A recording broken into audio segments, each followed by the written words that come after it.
Wireframes. Okay. Wireframes are where you create the framework to your website, where you determine what content is going to go on what page and what general structure, grid, and hierarchy you're going to have on that page. What they are, they're skeletal renderings of every click-through possibility on your site, a text-only action, decision, or experience model.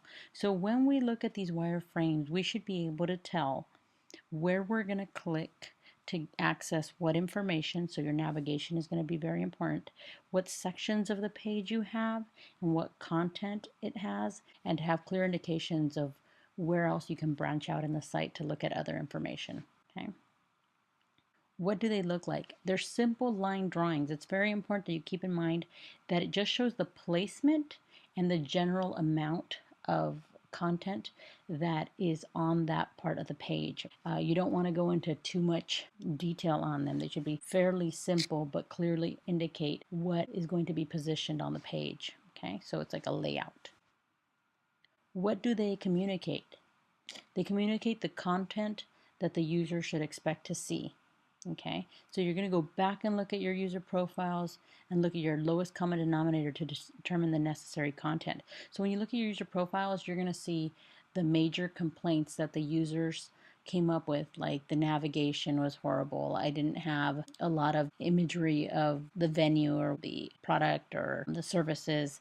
I didn't have downloadable maps. I wasn't able to get directions. So you're going to look at what those user profiles generally told you that the website needed, and that's the content that you're going to expect to see because your users are going to expect to see them. Okay. The priority of content. What's most important, what you want to display more prominently on screen, what's above the fold, which is this area that you see first versus below the fold when you scroll down on your page.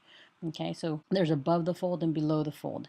And then also the placement, where you're positioning things on the page, like left to right, top to bottom, and then the hierarchy, like larger text or more prominent, bolder text, or maybe it's a large imagery, just the hierarchy of the information so that we understand the priority of content.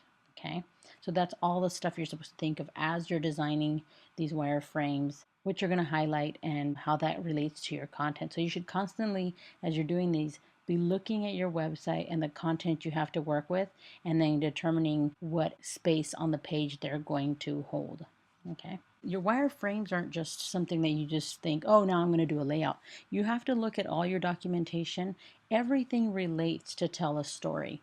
Basically, your user profiles help you figure out what content you need to display, what's not working with the website, your client brief that talks about your competitors. When you look at your competitors, their pros and cons, you should get ideas as to what features might be good on other websites that you might want to use in your websites, and therefore you're going to incorporate them into your wireframes. Same thing, your functional specifications, what are these features? You got to remember to incorporate them. So you've already thought of what these features are that your website is going to need and the functions that it's going to have. So when you do your wireframes, don't just forget about that. You need to remember to include all of that into your wireframes.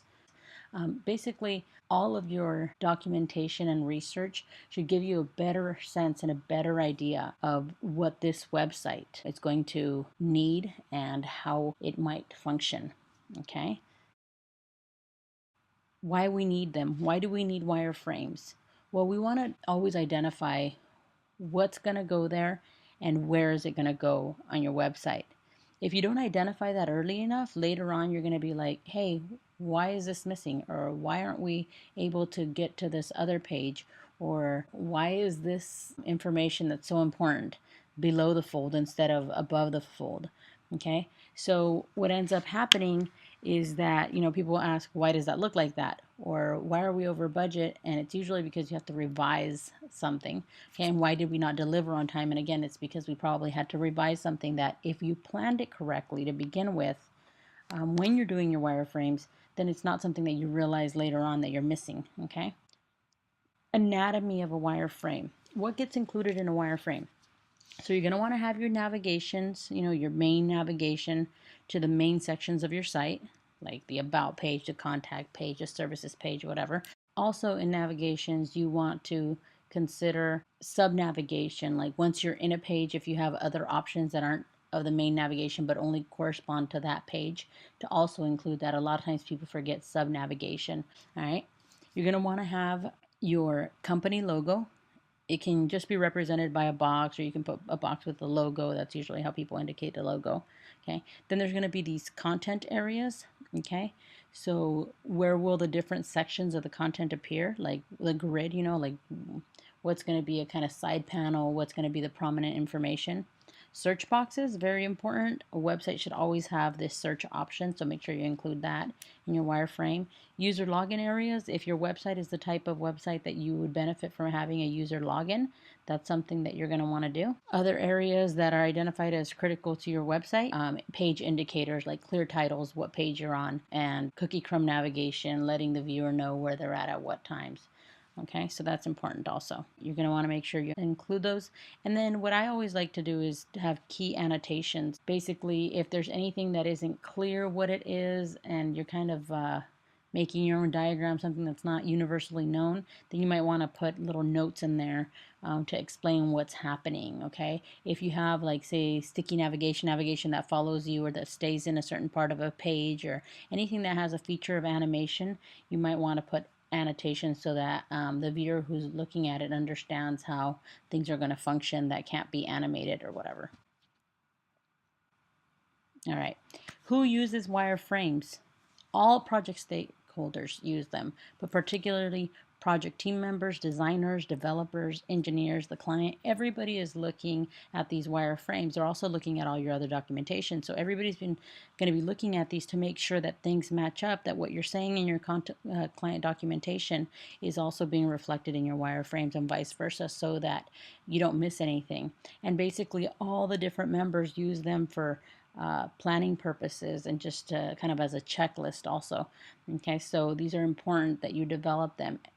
Okay, when are they made? A lot of times people kind of neglect the wireframes, especially when we're learning about them at this level. In the professional field, it's rarely skipped because it's actually one of the best planning methods for designing a web page to save yourself a lot of extra time and headaches later on.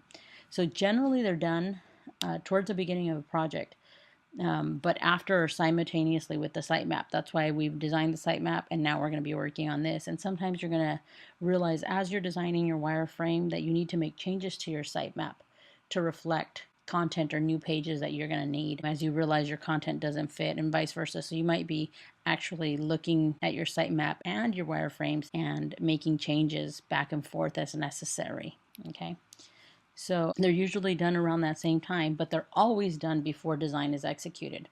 So what I often find is that people start working on their wireframes, and instead of just working with content and placement and general hierarchy, they start designing, they start adding color, they start thinking of typography, and they kind of overthink the design part, and they don't really think about whether or not they even have the space to fit the content that actually makes sense to have on that page. So you want to just remember that wireframes are something you want to complete before you even start touching the design. It's just going to save you a lot of time, a lot of headache, and you just want to make sure that you account for things that need to go on a page. All right. And then also, it's definitely done before even a single line of code is written. Once you start getting into the coding, that's when you start getting into the expensive stuff. And if you realize that you're missing something, that you didn't place something on a page that needed to be there after you've already designed and after you've already started to code, now you're talking about a lot of money.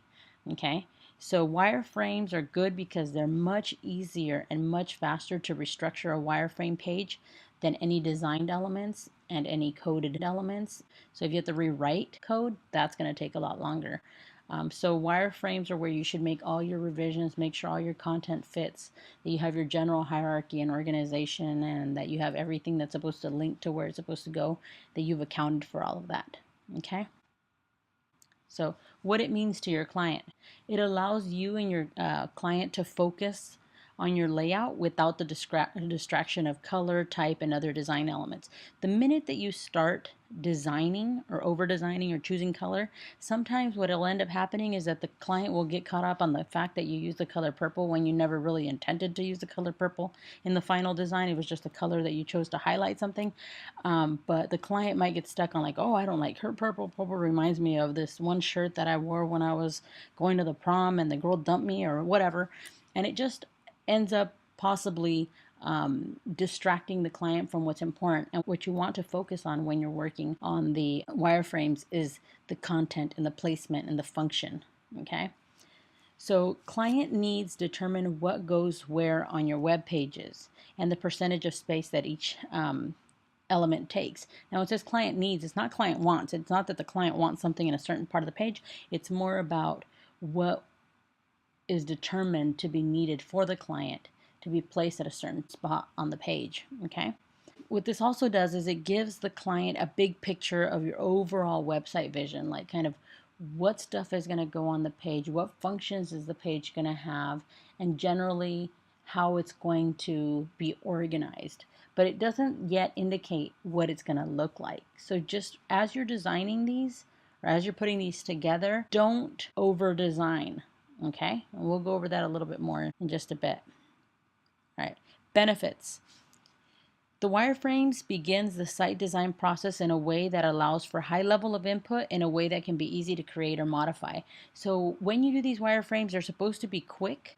As you start placing these things, you don't want to over design them, because what you want to do is you want to keep your wireframes in a format that's very easy to edit.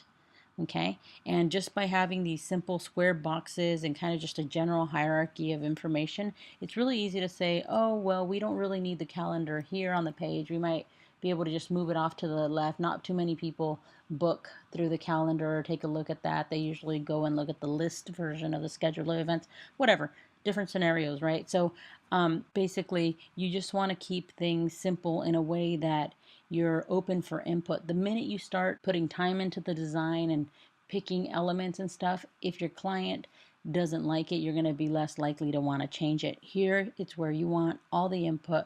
You want them to tell you everything that they want, everything that's missing, everything, anything that you might have missed from the client documentation. Here's where you would figure out what needs to be changed and what else needs to be fit in, or what can be taken out. Okay? Risks. So what are the risks of not doing wireframes? Well, you can potentially risk the budget, the schedule, the client buying into it, and just the overall project success. Why is this so? Well, if you can identify the problems, anything that's missing, anything that you need to take out before the designing stage or the programming stage at the wireframe level, it's cheaper. Okay, one, because that type of work isn't charged as much, but also because if you catch a mistake later on when you're coding, you potentially have to go back and also redesign. So you're going to be left redoing a lot of work the later you catch it in the later stages. So if you can identify any problems at the wireframe stage, it's cheaper, it's faster, your client is more likely to buy into what you're saying, and the overall success of the project is going to be more likely. Okay. Beware of pitfalls to avoid. Getting bogged down on content. Okay. Actual content is sometimes helpful, but not necessary. When you start doing these, I don't want you to necessarily put real content in there other than maybe say the heading so that I understand what you intend to put there. But don't start word for word putting down each content, because that's content that you may end up having to revise as you start working with your website, and once we determine, hey, that content isn't really necessary, that's kind of wordy, can we shorten it, that type of thing. So don't get bogged down with that, but do consider if you have the need for a calendar on your page to make sure you account for a space for the calendar, for instance. Okay, so just make sure to account for all the content, but don't get bogged down on actually including the actual content. Okay, just reserve a space for it. Okay, all right, keep it in grayscale. Color can drive discussions in unnecessary ways. Why is that red, for example, like the example I gave about the purple shirt?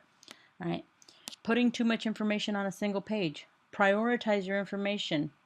Okay, if things don't fit and it feels like it's just way too much, just because you said that you were only going to have one page for that particular item, it doesn't mean that you can't create another page. If that's the case, if you need another page, if you just realize you have way too much content and you need all of that content, you can't shorten it, then go ahead and figure out how to branch out into another page and then go and rework your sitemap as necessary.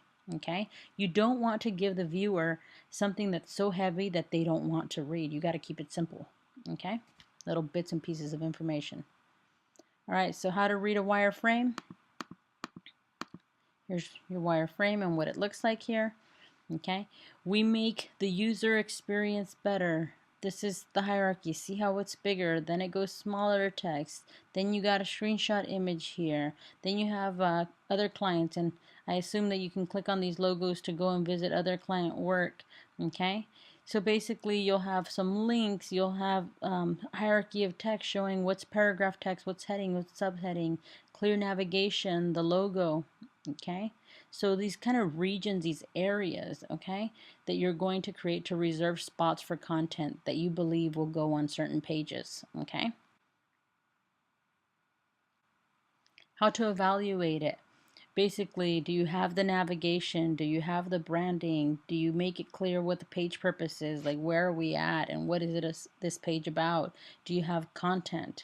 Okay, do you have calls to action, like buttons, like click here for more info, go here, download the PDF, print the map, or search on MapQuest or whatever. Okay, and then the layout, just the general layout, like does it have a nice, clear, organized layout? Is it consistent? Is it on grid? So how to design a wireframe? Same types of things. You look at for the things that you would do to evaluate it. Logo, navigation, clear indication.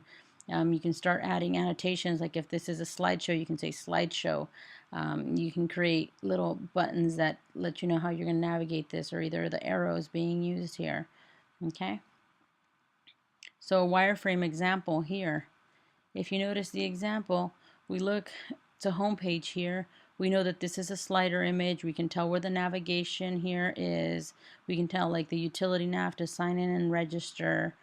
We have content information here. They gave me the headings. This is not real content. They give me call to actions like learn more, another call to action, become a member, purchase tickets. So there's these clear organization and grid, content nicely organized.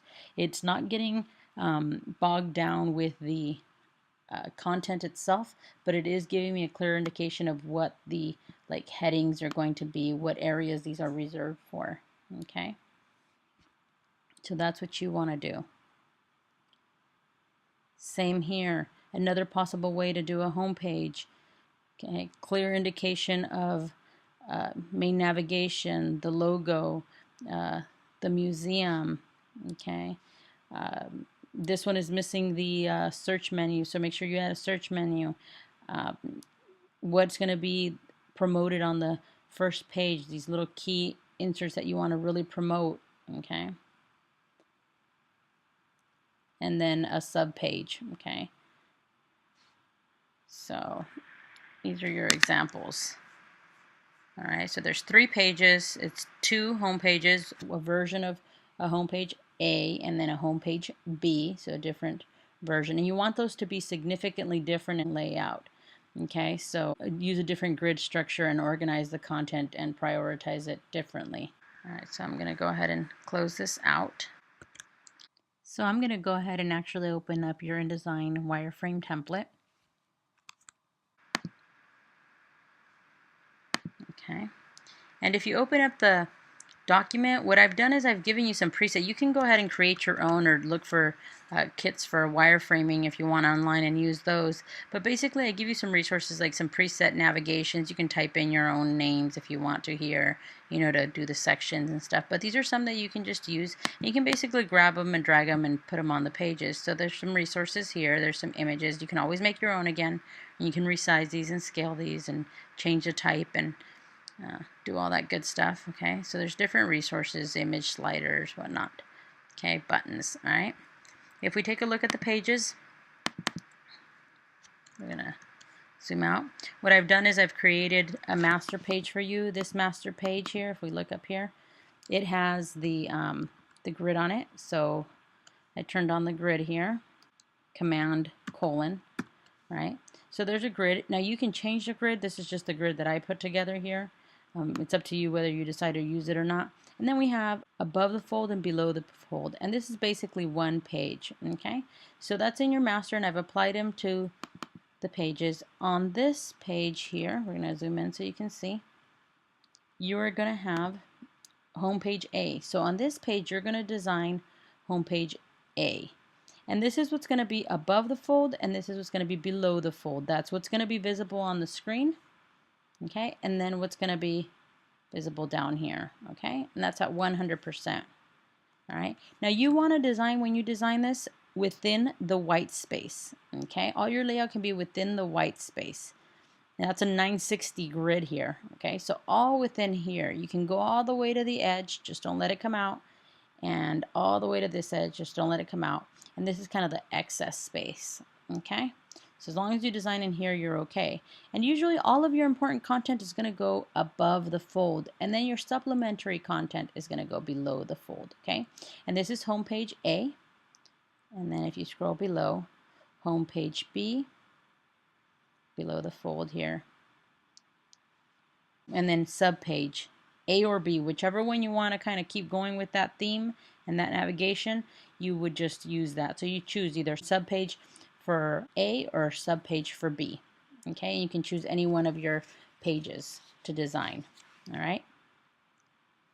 So what you would do is you would go and say that you're looking for navigation, and you have an idea of what you want your navigation to look like, oh, I want it to be pulled down, or I want it to be side navigation, but that's rounded, and you can bring that down. So I'm going to say I want this navigation, and I'm just going to copy it, and then I'm going to bring it down.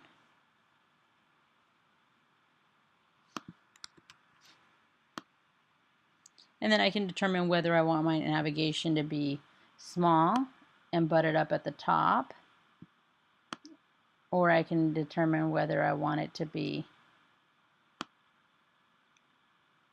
going all the way to the edge, a little larger, okay?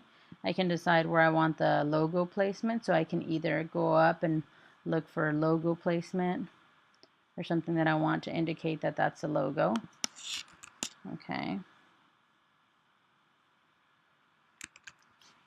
And I can center it, okay?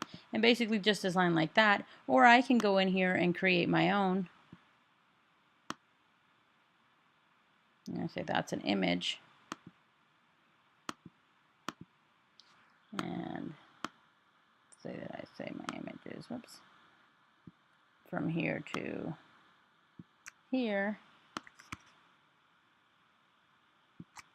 and then from here to here, okay? So I determine what I want to put here, and I can do text boxes with fake text, you know, some lorem ipsum, or I can go up above and copy some of the predetermined text boxes that are up there, okay? To get rid of these above the fold, below the fold, you can delete this in the masters. So you can do into pages, go in here, and you can just delete them here and delete them here. And when you go back into your pages, they should automatically delete themselves. So I'm going to turn off the guides so you can see. And you can see how you can start building, okay? Now when you build, don't just abstractly put boxes on here, okay? What I want you to do is to constantly be looking at, say for instance, your website that you've chosen, and say, okay, I need an area for, you know, I'm going to need an area for animation, an area for interface design, and that kind of content. And then you would go into your InDesign file and then figure out how you're going to break that up. So I need 1 and 1, you know. All right.